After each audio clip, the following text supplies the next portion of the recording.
नमस्कार, आप देख रहे हैं टीवी 7 भारत और मैं हूं आपके साथ कोमल माथुर। शुरुआत करते हैं आज की बड़ी खबरों की। पश्चिम बंगाल की राजनीति में जारी उथल पुथल के बीच टीएमसी की बागी सांसद काकोली घोष दिस्तीदार एक बार नया बयान उनका चर्चा में आ रहा है। पार्टी से अलग रास्ता अपनाने के बावजूद काकोली घोष ने साफ कहा है कि ममता बनर्जी उनकी गुरु, मार्गदर्शक और नेता रही हैं। उन्होंने कहा है कि वो पिछले करीब 40 वर्षों से ममता बनर्जी के साथ जुड़ी रही हैं और उनका साथ सिर्फ सत्ता के लिए नहीं था, बल्कि सांसद काकोली घोष ने कहा है, उनका ये कहना है कि बिल्कुल गलत होगा कि ममता बनर्जी सत्ता में नहीं है, इसीलिए उन्होंने उनका साथ छोड़ दिया है। उन्होंने याद दिलाया है कि उस दौर में भी ममता बनर्जी के साथ खड़ी थी जब पार्टी संघर्ष कर रही थी और लगातार चुनावी हार का सामना कर रही थी। उनके मुताबिक उस समय पार्टी का फोकस गरीबों के हित और जन कल्याण की राजनीति पर टिका हुआ था। हालांकि काकोली घोष ने यह भी कहा है कि पिछले 3-4 वर्षों में स्थिति लगातार खराब होती गई है। उनका आरोप है कि राज्य में विकास की रफ्तार उम्मीद के मुताबिक नहीं रही है और कई क्षेत्र में कामकाज प्रभावित हुआ है। उन्होंने दावा किया है कि शिक्षा, स्वास्थ्य और फिल्म उद्योग जैसे क्षेत्रों में गंभीर समस्या सामने आई है। साथ ही कानून व्यवस्था को लेकर भी उन्होंने सवाल उठाए हैं। काकोली घोष ने कहा है कि सरकारी अधिकारियों पर भी कुछ नेताओं की इच्छा के मुताबिक काम करने का दबाव था, जिससे विकास का माहौल प्रभावित हुआ। उनके अनुसार किसी भी राज्य की प्रगति के लिए प्रशासन का स्वतंत्र और पारदर्शी तरीके से काम करना जरूरी होता है। उन्होंने कहा है कि वो लंबे समय से इन मुद्दों को उठाती रही हैं और अब जनता के जनादेश ने भी इन सवालों को सामने ला दिया है। इस बीच टीएमसी में बगावत और गहरी होती दिखाई दे रही है। काकोली घोष ने के नेतृत्व वाले गुट का दावा है कि करीब 20 सांसद अलग रुख अपना चुके हैं और वो राज्य के विकास तथा राष्ट्रीय हित के मुद्दों पर केंद्र सरकार के साथ काम करना चाहते हैं। हाल ही के दिनों में बागी सांसदों की बैठक भी हुई, जिससे पार्टी के भीतर मतभेद खुलकर सामने आ गया। काकोली घोष ने कहा है कि उनका फैसला किसी व्यक्तिगत नाराजगी का परिणाम नहीं है। उनका कहना है कि उनका उद्देश्य पश्चिम बंगाल के विकास, देश के हित और बेहतर प्रशासन के लिए काम करना है। उन्होंने दोहराया है कि ममता बनर्जी के प्रति उनके मन में आज भी सम्मान है, लेकिन मौजूदा परिस्थितियों में अलग राह चुनना जरूरी हो गया था। फिलहाल काकोली घोष ने इस बयान ने बंगाल की राजनीति में एक नई बहस छेड़ दी है। एक तरफ उन्होंने ममता बनर्जी के प्रति सम्मान जताया है, तो दूसरी तरफ राज्य सरकार के कामकाज पर सवाल भी उठाए हैं। ऐसे में आने वाले दिनों में टीएमसी की अंदरूनी सियासत और भी ज्यादा दिलचस्प हो सकती है।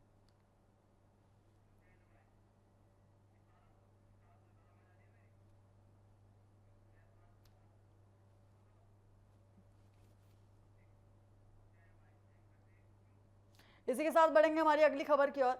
पश्चिम बंगाल विधानसभा चुनाव में हार के बाद टीएमसी में अंदरूनी संकट गहराता जा रहा है। पहले विधायकों की बगावत की खबरें सामने आई और अब सांसदों के बीच भी खुली नाराजगी दिखाई देने लगी है। हालात ऐसे बन गए हैं कि टीएमसी अब एक नई बल्कि 3 अलग अलग गुटों में बटी हुई नजर आ रही है। एक गुट ममता बनर्जी के साथ खड़ा है, तो दूसरा बागी सांसद काकोली घोष के नेतृत्व में सक्रिय है, जबकि तीसरा गुट अभी चुप्पी साधे हुआ है। पश्चिम बंगाल की राजनीति में इन दिनों सबसे ज्यादा चर्चा टीएमसी के भीतर चल रही खींचातानी को लेकर चल रही है। चुनावी हार के बाद पार्टी में असंतोष खुलकर सामने आने लगा है। बागी सांसदों का दावा है कि लोकसभा में टीएमसी के 28 सांसदों में से 20 सांसद अलग गुट बनाने के पक्ष में हैं और वो संसद में अलग पहचान की मांग कर रहे हैं। बागी गुट की अगुवाई सांसद काकोली घोष दिस्तीवार वो कर रही हैं। उसके बाद हाल ही में दिल्ली में बागी सांसदों की कई बैठक हुई। इन बैठकों में केंद्र मंत्री और अन्य नेता भी मुलाकात की थी। उसके बाद अन्य नेता जो थे वो शामिल थे। इसके बाद काकोली घोष ने दावा किया है कि बड़ी संख्या में सांसद उनके साथ हैं और पश्चिम बंगाल के विकास के लिए नई राजनीतिक दिशा में काम करना चाहते हैं। हालांकि बागी गुट 20 सांसदों के समर्थन का दावा कर रहा है, लेकिन अब तक जिन सांसदों के नाम सामने आए हैं उनकी संख्या करीब 14 है।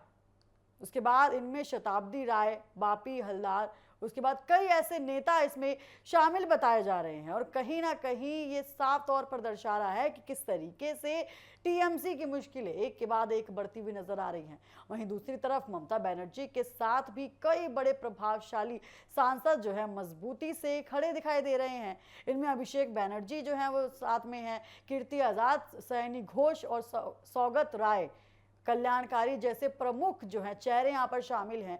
ये नेता लगातार ममता बनर्जी के नेतृत्व पर भरोसा जता रहे हैं। सबसे दिलचस्प बात कि तीसरी गुट की पार्टी के कुछ सांसद अभी खुलकर किसी भी पक्ष में नहीं आए हैं। ये सांसद ना तो बागी गुट के साथ दिखाई दे रहे हैं और ना ही खुलकर ममता बनर्जी के समर्थन में बयान दे रहे हैं। राजनीतिक जानकारों का मानना है कि आने वाले दिनों में ये साइलेंट गुट टीएमसी की राजनीति में बड़ा रोल निभा सकता है।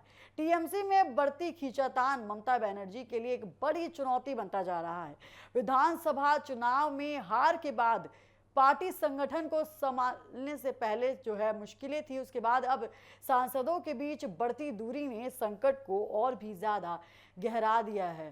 फिलहाल बंगाल की राजनीति में सबसे बड़ा सवाल यही है कि क्या ममता बनर्जी पार्टी को फिर से एकजुट कर पाएंगी या फिर बागी गुट आने वाले दिनों में कोई बड़ा राजनीतिक फैसला लेगा।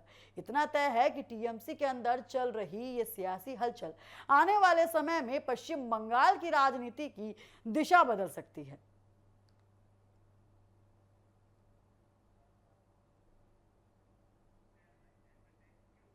इसी के साथ बढ़ेंगे हमारी अगली खबर की ओर।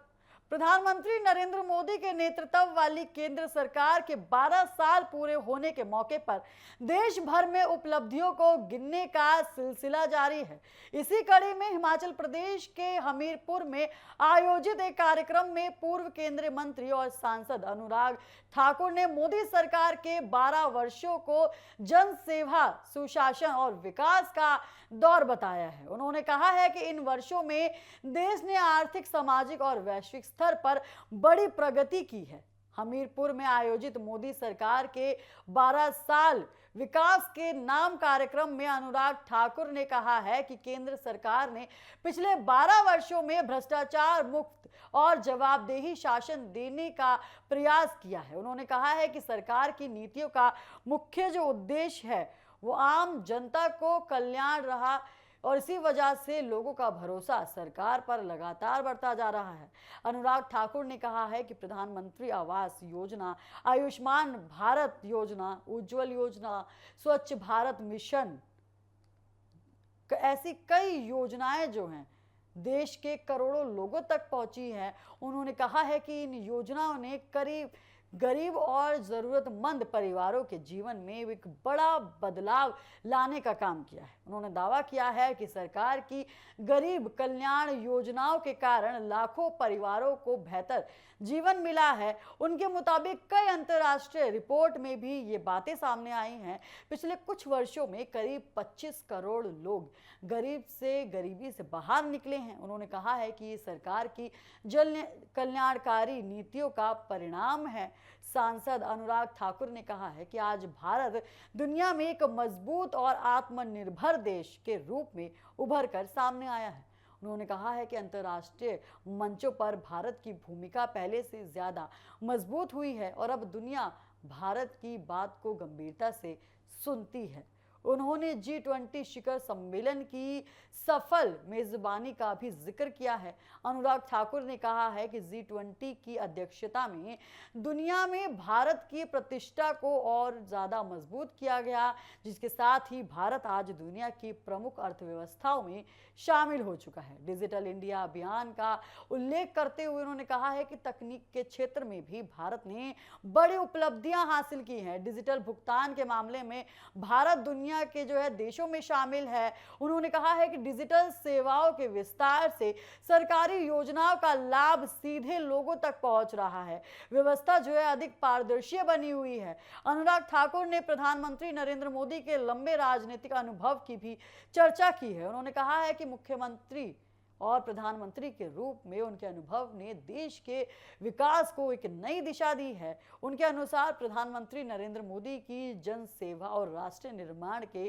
प्रति प्रतिबंधित करोड़ों लोगों के लिए प्रेरणा का स्रोत है। हिमाचल प्रदेश के विकास कार्यों का जिक्र करते हुए सांसद ने बताया है कि 17,000 करोड़ रुपए से अधिक की रेलवे परियोजनाओं पर काम चल रहा है। उन्होंने कहा है कि हाल ही में कोलकाता और हिमाचल प्रदेश के बीच हुए जो है यहाँ पर एक्सप्रेस रेलवे सेवा से यात्रियों को बेहतर कनेक्टिविटी मिलेगी। साथ ही रेल लाइन परियोजनाओं को भी जल्द पूरा करने का प्रयास लगातार किया जा रहा है। कुल मिलाकर मोदी सरकार के 12 साल पूरा होने के मौके पर बीजेपी नेताओं द्वारा सरकार की उपलब्धियों को जनता तक पहुंचाने की कोशिश लगातार की जा रही है। वहीं विपक्ष इन दावों पर सवाल लगातार उठा रहा है।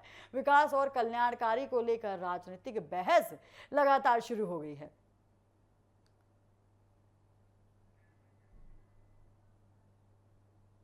इसके साथ बढ़ेंगे हमारी अगली खबर की ओर। दिल्ली में यमुना को साफ और प्रदूषण मुक्त बनाने के लिए देश में केंद्र सरकार ने एक बड़ा कदम उठाया है। अब यमुना की सफाई सिर्फ सीवेज और नालों तक सीमित नहीं रहेगी, बल्कि डेयरियों और गौशाला से निकलने वाले गोबर को भी नदी तक पहुंचाने से रोका जाएगा। केंद्रीय गृह मंत्री अमित शाह की अध्यक्षता में हुई समीक्षा बैठक में फैसला लिया गया है कि गोबर और कचरे को सीधे गैस और खाद जो है उसमें बनाया जाएगा। सरकार का मानना है कि इससे यमुना में प्रदूषण कम होगा और कचरे से ऊर्जा तथा खाद में भी जो है उसको तैयार किया जाएगा। यमुना की सफाई को लेकर सोमवार को एक उच्च स्तरीय बैठक आयोजित की गई। बैठक की अध्यक्षता केंद्रीय गृह मंत्री अमित शाह ने की, जिसमें दिल्ली, हरियाणा और उत्तर प्रदेश सरकारों के प्रतिनिधित्व के अलावा कई मंत्रालयों के वरिष्ठ मंत्रियों अधिकारी भी शामिल हुए। बैठक में यमुना को स्वच्छ और निर्मल बनाने के लिए नई रणनीति पर चर्चा हुई। बैठक में सबसे बड़ा फैसला डेयरियों और गौशाला से निकलने वाले कचरे को लेकर लिया गया है। सरकार ने तय किया है कि दिल्ली नगर निगम और नेशनल डेयरी डेवलपमेंट बोर्ड के बीच एक समझौता किया जाएगा, जिसके तहत गोबर और अन्य जो कचरे को वैज्ञानिक तरीके से इकट्ठा कर दिया जाएगा। उसके बाद अमित शाह ने कहा है कि प्रधानमंत्री नरेंद्र मोदी के नेतृत्व में स्वच्छ और निर्मल यमुना सरकार का संकल्प है। उन्होंने कहा है कि दिल्ली, हरियाणा और उत्तर प्रदेश को अलग नहीं बल्कि एक टीम की तरह काम करना होगा, तभी यमुना जो है प्रदूषण मुक्त होगी। बैठक में यमुना की सफाई को लेकर बातचीत हुई। उसके बाद जो है सिल्ट हटाने का भी काम किया गया यहाँ पर, और बताया जा रहा है कि लक्ष्य का लगभग जो है 97% काम पूरा हो चुका है। गृह मंत्री ने निर्देश दिए हैं कि निकली जो है उसका उपयोग यहाँ पर किया जाएगा, परियोजनाओं में किए जाए, ताकि बारिश के दौरान वो गोबर जो है दोबारा नदी में ना पहुंचे। यहाँ पर लगातार जो है दिल्ली सरकार यहाँ पर यमुना की सफाई को लेकर एक खास फोकस करती हुई नजर आ रही है। यमुना में गिरने वाले सीवेज, औद्योगिक कचरे और नालों के प्रदूषण पर भी विशेष चर्चाएं हुई हैं। अमित शाह ने अधिकारियों को निर्देश दिए हैं कि सीवेज ट्रीटमेंट प्लांट्स की कार्यक्षमता पर लगातार निगरानी रखी जाए और प्रदूषित पानी को किसी भी हालात में नदी तक ना पहुंचाया जाए। सरकार ने यमुना सफाई अभियान की रफ्तार बनाए रखने के लिए नई व्यवस्था भी लागू की है। अब इस परियोजना की प्रगति की समीक्षा हर 20 दिन में की जाएगी। इसके साथ ही वर्ष 2027 तक नई सीवेज ट्रीटमेंट प्लांट स्थापित करने की योजना पर भी लगातार सरकार काम कर रही है। यमुना की सफाई लंबे समय से दिल्ली और आसपास के राज्यों के लिए एक बड़ी चुनौती बना हुआ है। यहाँ पर वर्षों से जिस तरीके से यमुना देखी गई है, यमुना की हालात यहाँ पर देखे गए हैं, तो कहीं ना कहीं अब सरकार उस पर फोकस करती हुई नजर आ रही है। अब सरकार सभी प्रमुख प्रदूषण स्रोत को एक साथ जो है नियंत्रण करने की कोशिश लगातार कर रही है। फिलहाल केंद्र सरकार की नई योजना में सीवेज, डेयरी कचरे उद्योग जो है, नदी का गंदा जैसे अब सभी बड़े कारणों पर भी एक साथ काम करने का रोड मैप तैयार किया गया है। अब देखना ये होगा कि ये रणनीति यमुना को कितना स्वच्छ और प्रदूषण मुक्त बनाती है। फिलहाल के लिए इतना ही, जल्द हाजिर होंगे। आप देखते रहिए TV7 भारत।